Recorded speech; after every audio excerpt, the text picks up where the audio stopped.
আমি একটা ফল দেখাই আমার নেতারারে চান সেই ফলটারে কেউ চিনেননি। বাংলাদেশে থাকতে আমার জামাই এহাইয়া বিলাতি গা বানতো, এহাইয়া বিলাতি গা বানতো। ও মা, এই দেশে যখন এই ফলটারে প্রথম বাসার মধ্যে আনলো, আমি কই বেড়া এই গাবটা আমি খাই না, এটি আপনি কিন্তু খাইবেন। সবসময় যায় গাবলু এই বাংলাদেশে যে সময় যাইতো এই সময় গাবলুয়ে যেত। আর অনকাও আবার এই গাবলুয়ে এলিছে। বাংলাদেশে থাকতে বিলাতি গাব নিত আর কি, বাজার থেকে কিনা কিনা। আমার আবার ইতান ভাল লাগতো না। তো এই দেশে আওয়ানোর পরেও এই গাবড়িটি লই এসছে বাসার মধ্যে। আমি কই এটা আপনি খাইবেন, এটা আমি খেতাম না। এটা কোন ধরনের স্বভাবে হইয়া যায়, গাবলু এন গাবলু এন। বাংলাদেশে থাকতেও আপনি গাবলুয়ে যাইতেন।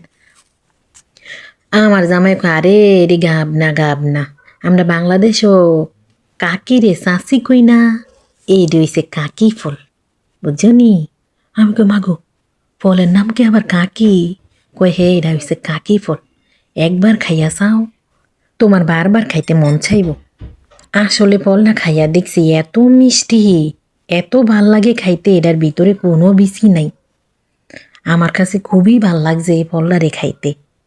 এখন থেকে যেই জায়গায় যাইব, সবজি দোকানে যাক, মুদি দোকানে যাক, তরি তরকারির দোকানে যাক, যেই দোকানে যায় এই ফলটা আমার জামাই দেখলে আমার লেগে লইয়েই।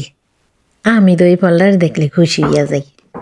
মাশাল্লাহ মাশাল্লাহ, এই ফলের স্বাদটাই আমার কাছে অন্যরকম লাগে।